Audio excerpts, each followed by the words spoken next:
welcome to another edition of Toys from the Attic. For today's episode, we're going to be taking a look at Transformers Power of the Primes Slug. Now, I'm actually happy that they finally came out with new updated versions of the Dinobots. It's something that I've always really liked. I know they keep coming out with different versions of Grimlock, but finally we're getting the other Dinobots in the line. And I'm also secretly happy that they kind of combine. There was something when I was a young kid watching the original Generation 1 cartoon. These guys were always kind of pitted against Devastator most of the time, or some other combiners, and I thought their whole Dino team, just like the other guys are all plane teams or car teams, why don't they combine as well? It just seemed like it should have been a given a long time ago. But enough about my fan dreams coming true. I'm still happy that these guys came out.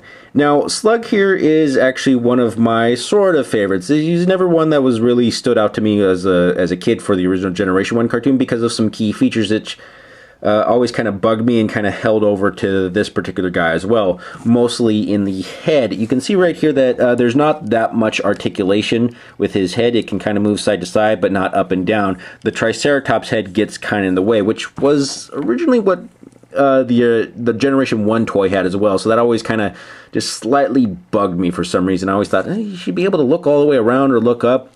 This is really blocking a lot of his field of view. He's going to have to turn his shoulders if he wants to look around. Other than that, though, I really do like the overall look of this guy. It harkens back to that original Generation 1 feel of the toy, and you can see all the nice detailing and paneling right here, even his snarling or not happy face. As you remember, these guys did not really like their alt mode and didn't really like Optimus Prime all that much. The Dinobots were kind of a surly bunch.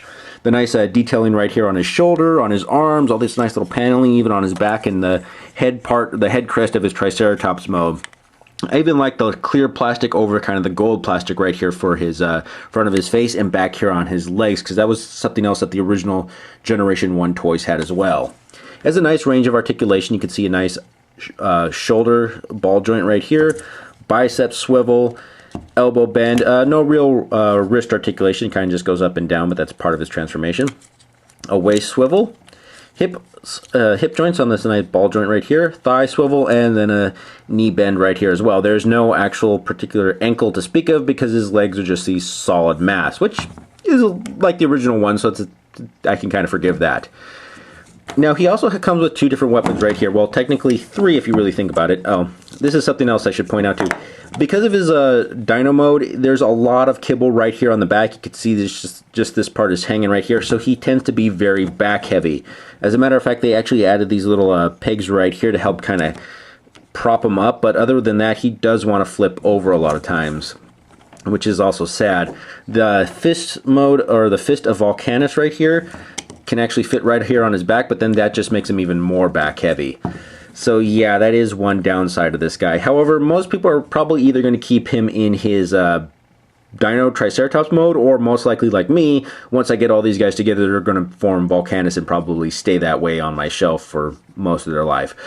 Now, anyways, as I was saying, he does have two weapons. He has his trusty blaster right here, which he could actually fit inside his hand to shoot at Decepticons. Or he can actually put it right here on the side of his arm, so if you want to keep his hands free for something else, I'm most likely going to keep it right here on his hand. And now you also have the Fist of Volcanus, which I actually like this fist a little bit more than the Combiner Wars take on the fists of these combination characters. Just because that one peg, or that one spot right here, which actually worked as the thumb for either side, just always seemed really weird and awkward. And whenever you wanted to have these guys hold it, it always had to be upside down, where you saw all the non-pretty bits, where it's like the fingers and the hollow parts of the plastic. This way you could actually have it to where you could hold it in his hand and it looks a little bit more proper, like you could actually hit people with it, or yeah, I just like it better this way. And even though when it comes to fist, it has two different thumbs, I could kind of forgive that because I'm wanting to go with function more than form. Now he can actually fit this right here, and it almost acts as a little bit of a shield that he can melee people with. And another nice thing here, and as I said, you can actually put it on his back if you really want to store it someplace, but that's going to make it kind of back heavy. You can also store it right here on his chest, and where you pull this little clear plastic part out, that's where you're going to stick the Prime Master, so when they're wanting to power up with the power of the Primes, kind of like having the Matrix right in there, that's where you're going to stick these little guys. And then this little clear plastic part, I don't know if a lot of the detailing is coming up on the camera, but it has like a little molding of a barrel right here, so you can actually fit it in their hands. And this is supposed to be like another little gun that could use to shoot with, which in my opinion looks absolutely ridiculous inside the Dinobot's hands. It's almost like giving a bodybuilder a little Derringer pistol to shoot with. It's just so small and dinky, it doesn't even look like it's going to do a lot of damage. It seems like it would be more for one of the other guys like Cosmos or something, or Sea Spray. Because it's clear plastic, I'm probably most likely going to keep it right here in the fist right here, because I don't want that to get lost or broken. And when I display this guy, probably, if I'm going to display him in his robot mode, he's probably going to have this piece right here as his little shield. There's not really much else to say about this guy. I really do like his robot mode, so let's go ahead and get him into his Dinobot mode next. Now, transform Slug here into his Dinobot mode. We're going to start off by taking his front chest plate, which is going to be the mouth of his Triceratops mode, and fold it up like so.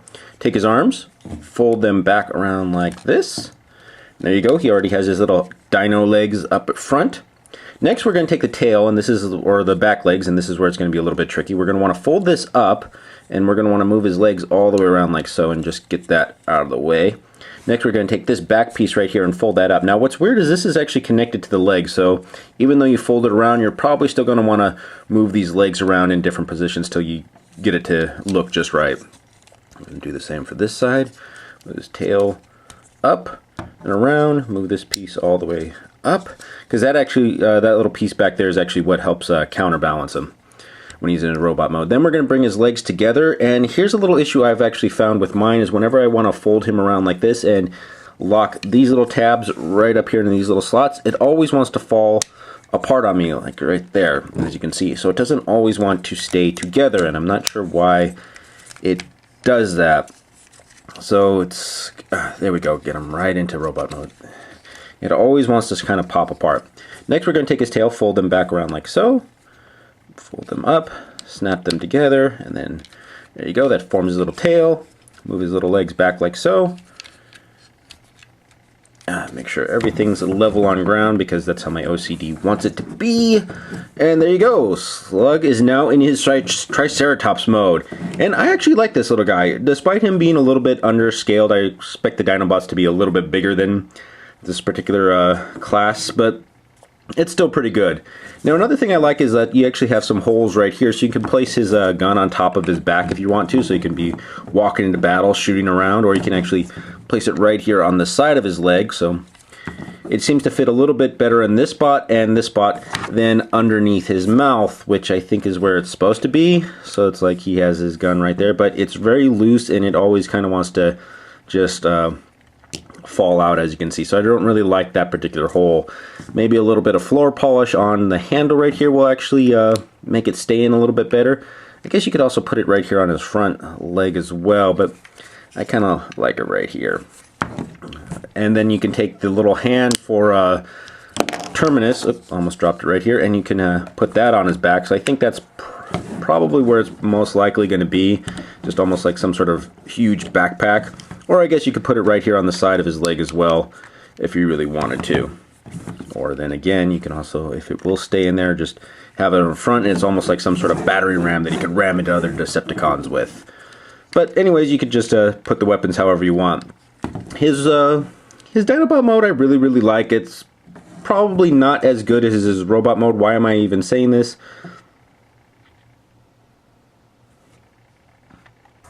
Now, to get Slug here into the leg mode of Volcanus is actually the easiest transformation. We're going to start off by moving his arms back like so, or his front legs.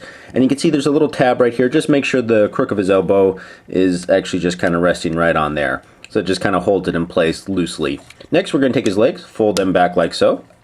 You can just kind of keep them up like that. Then take his tail, fold it up right here. Take his head and slide that back.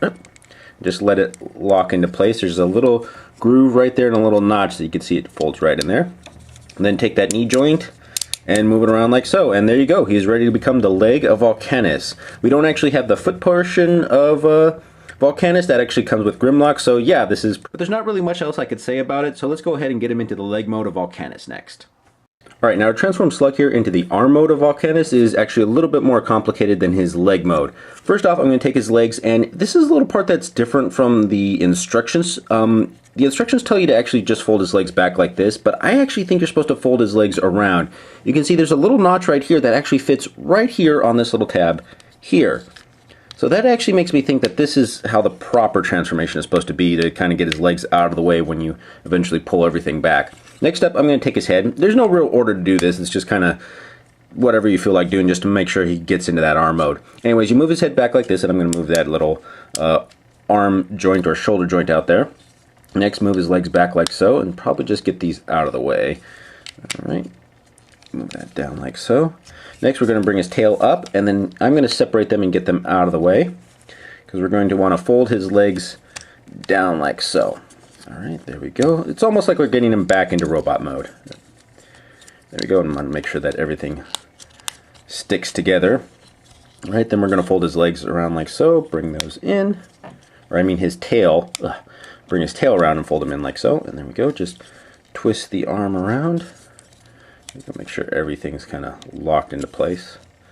There we go. Yeah, I think that, yeah, there's a little tab right here on the back of the legs that fits right into that slot right there. So that tells you right where it's supposed to go. Then you're supposed to take the hand, just fold the fingers out, move that up like so, just stick that in there, and voila, he's now ready to become the arm of Volcanus. Oh, didn't want to stick on there all the way. All right, there we go. Not really sure how I want to have this, if I want to have this part out forward, this part up, and as you can see, he's starting to suffer from the same thing as a lot of the other combiners, is that these legs don't want to stick together when you have them in arm mode. I'm going to have to see how Snarl or Slag actually do when they're in arm mode, and depending on which, he might actually be demoted to leg mode or promoted, whichever way you want to think about it.